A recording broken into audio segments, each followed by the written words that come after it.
Hi, I'm John Bass, the founder and CEO of Hashed Health, based in Nashville, Tennessee. First of all, thank you very much to the Giant Health event coordinators for including me in the conference and asking me to contribute my thoughts on where we are in the healthcare blockchain space. I am sorry I couldn't be in London, but I'm coming to you from Nashville, Tennessee, where Hashed Health is headquartered.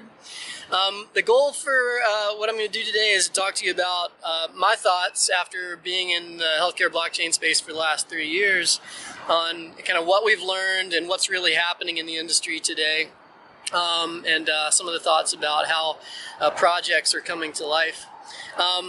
First of all, I should probably start with an introduction. Prior to Hashed, I was part of a couple different healthcare technology startups, all dealing with building networks and using technology to bring together disparate systems. Back in the late 90s, I was part of a team that started a company called Global Healthcare Exchange. And then after about 10 years, I joined another startup that was focused on bringing together networks around patients who are moving through orthopedic and spine episodes of care.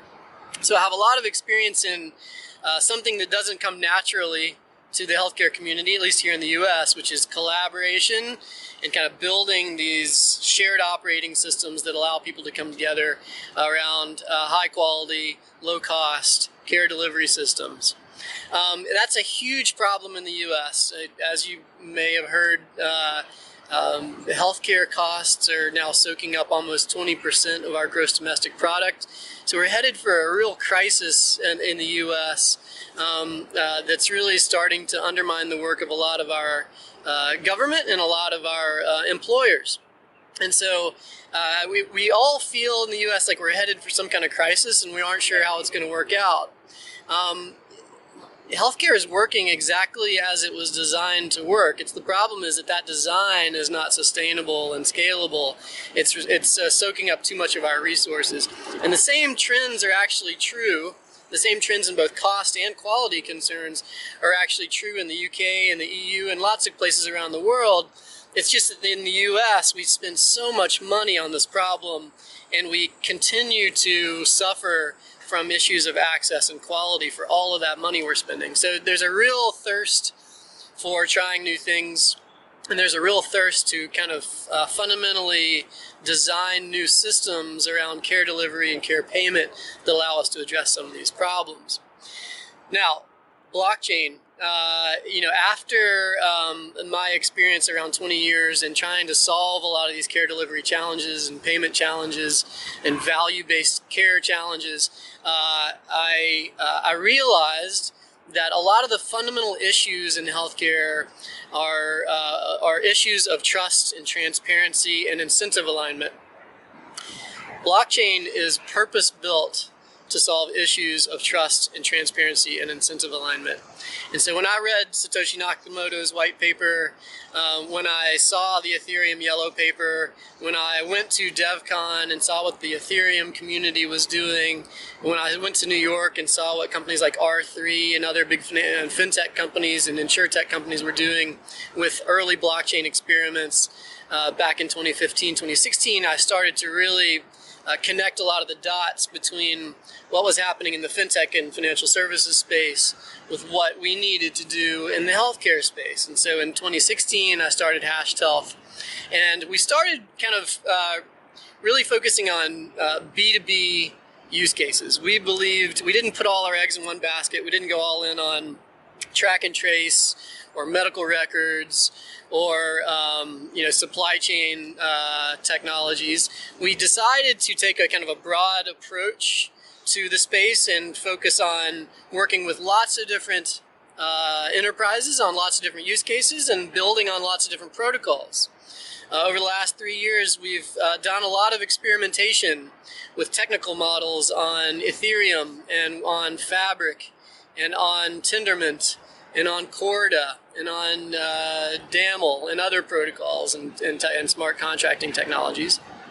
We've also explored a lot of different business models around data synchronization and asset exchanges and business process automation. And we've experimented with a lot of large companies in the US and Europe on building and governing networks. And, I can share with you some of the lessons learned after all of that experimentation. In terms of first of all, when we started Hashed in 2016, we had decentralization on the brain, and that's all we could think about. We just dreamed about how do we decentralize these value chains, how do we disintermediate the companies that sit in those value chains and soak up a lot of the value and control the flow of information between the peers, between the source and the consumer. And a lot of that thinking was on social belief systems. It was on open, public, decentralized ledger systems, and it was on empowering consumers. I'll tell you that over time, since 2016, we've had to dial that way back. We've gotten a lot more conservative about how we're going to go to market with products, and we've gone from these kind of big leapfrog approaches to more incremental staged approaches. And so that's not popular with everyone in the blockchain space. A lot of people feel like if it's not an open public blockchain, if it's a blockchain derivative that trades off censorship resistance and open public blockchain characteristics for privacy and confidentiality between businesses, then that's not really a blockchain. At Hashed, we're really not philosophers. What we're doing is we're really just trying to solve business problems. And so over time, we've kind of had to dial our dreams of decentralization back. It's not that we've given up on those dreams. It's just that we've gotten a lot more conservative with our approaches. And we've kind of taken this iterative position where we can solve real problems for real companies in today's world as we build bridges to the future, to these kind of opportunities to truly empower consumers and reconstruct value chains in healthcare. So that's kind of our approach, and that's an approach that has evolved over the last 3 years and has come as a product of working with a lot of different enterprises on a lot of different protocols and a lot of different use cases and a lot of different business models.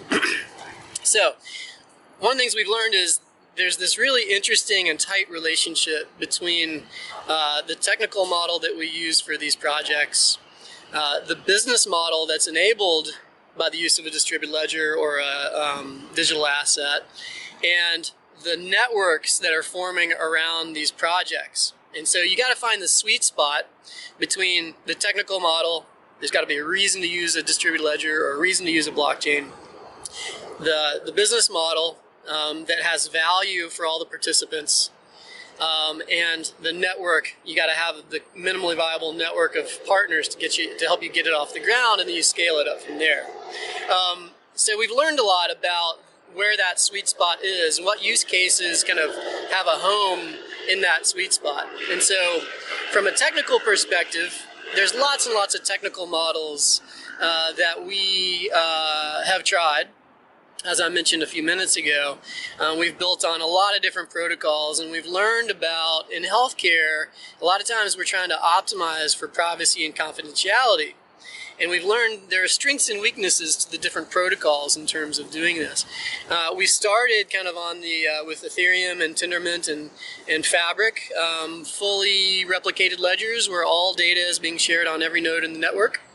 And you're basically using that kind of construct, which sometimes makes it difficult to ensure privacy and confidentiality. And so what a lot of people are doing are now layering on privacy and confidentiality tools on top of that fully replicated ledger model, which is tough, and we've still yet to prove that you can scalably and at a reasonable cost guarantee privacy and confidentiality on those fully replicated ledgers.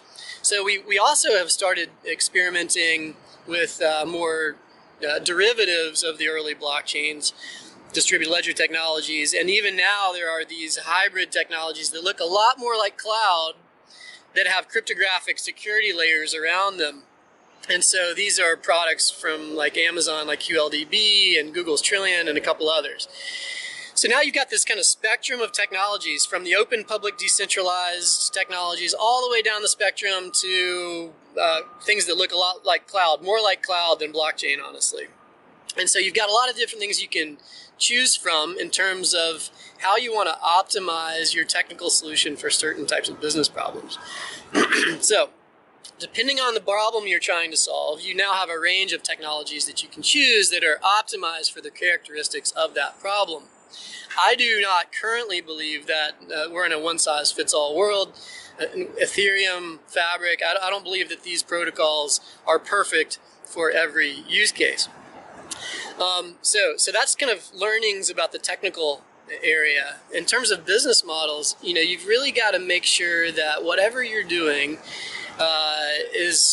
there's, number one, a reason to use a digital asset or a blockchain. You're solving some kind of multi-party, multi-system trust and transparency issue. And in using that blockchain, it enables some kind of interesting and valuable new business model that the world's never seen before, and that has 20, 50 times the value of whatever exists out there today. And so that's really important. Otherwise, at some point, it's going to fall down because you're not creating enough value for the participants, and that tremendous value is not going to be a gravitational pull for the enterprises that you want to bring on into the network. And then third, from a network perspective, can you bring together, at least initially, the minimally viable network that's going to make that use case take off? Is there value for those participants?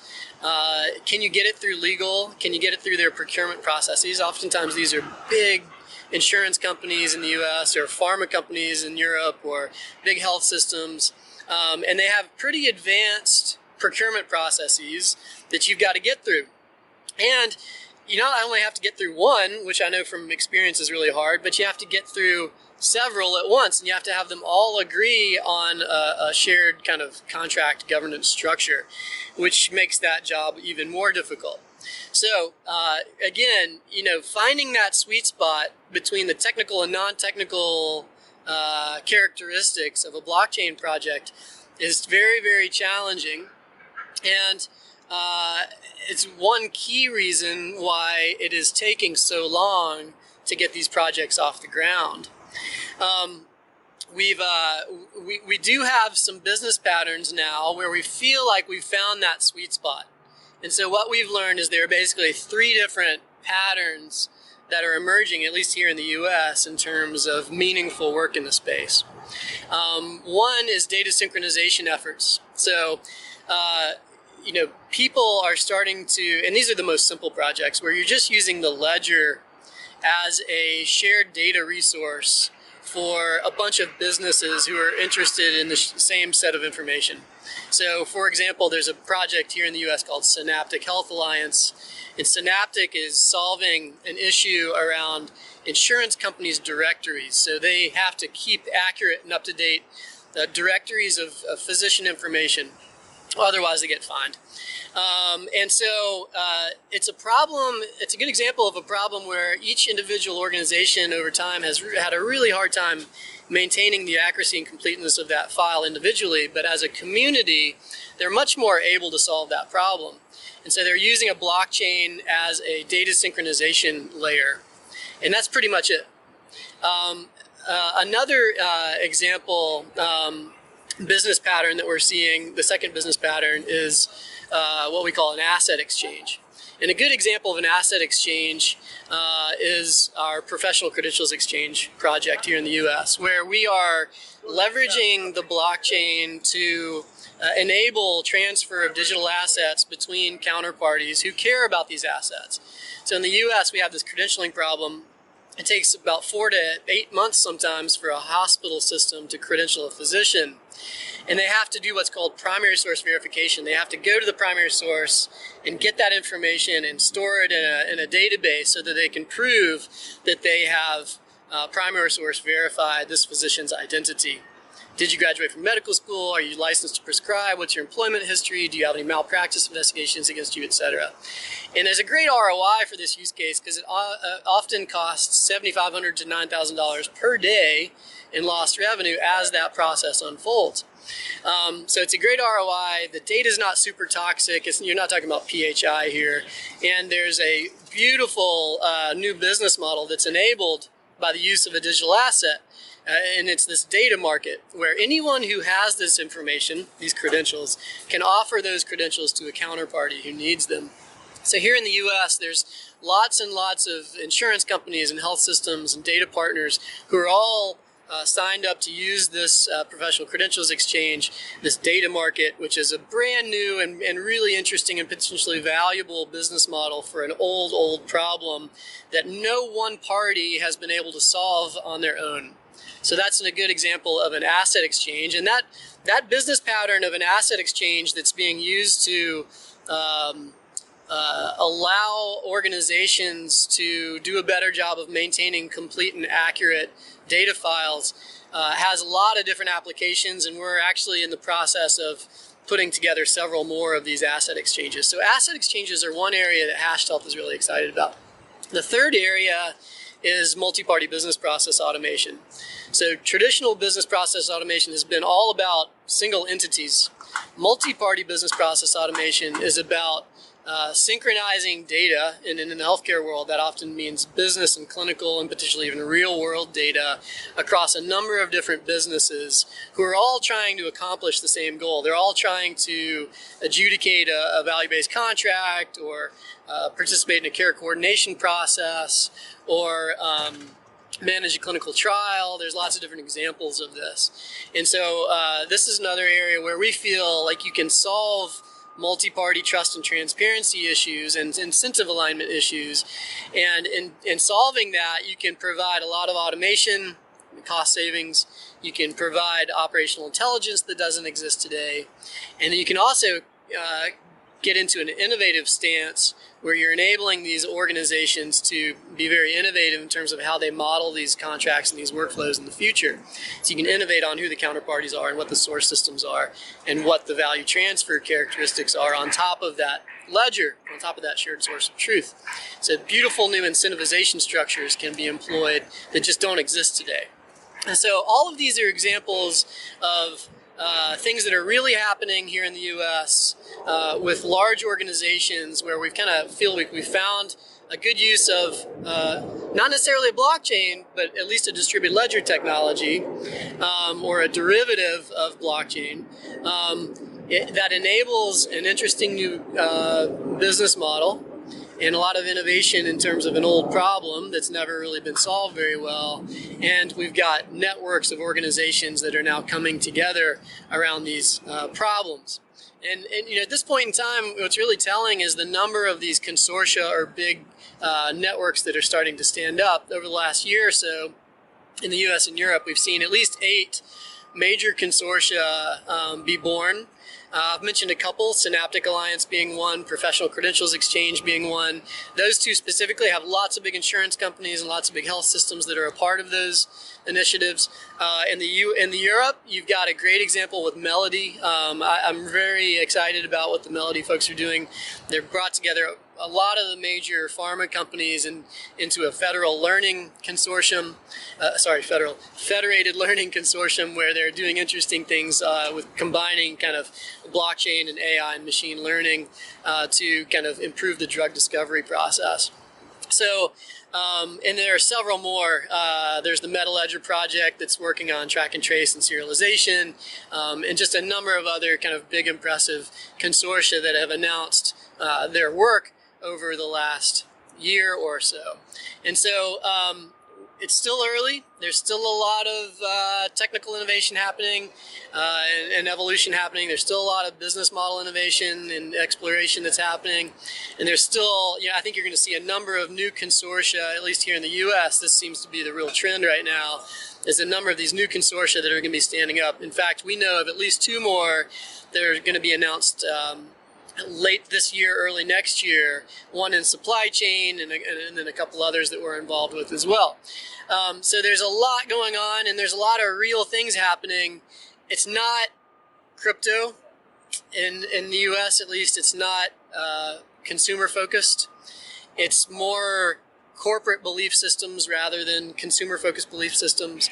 It's more DLT projects in B2B environments than big open public blockchains on on Ethereum and traditional kind of open public blockchains. And that's just kind of where we are, I think, with the marketplace, with the market in general. I think over time, we certainly haven't given up on the power of blockchain to empower consumers. I still feel like that's where the really interesting big work and big disruptive ideas are. But I think it's just going to take us a while to get there. And I believe that we've found that this iterative approach towards those types of solutions are the way to go. We need to prove that this technology can solve old problems in new ways, and we need to prove that it creates value, clear value for people who are involved. And then over time, we will unlock more and more business models, more and more use cases. And I think that at some point, the crypto environment will come back, and that's the key to empowering large groups of consumers and really unlocking a lot of the real disruptive potential of the technology. So again, I'm sorry I couldn't be in London for the event. I hope this information was really helpful for you. I hope to be there next year and give you an update on all the exciting work that's happening here in the US. But thank you for listening. I'm at John G. Bass on Twitter. And feel free to reach out anytime. And good luck with the event, and I'll talk to you soon. Thanks.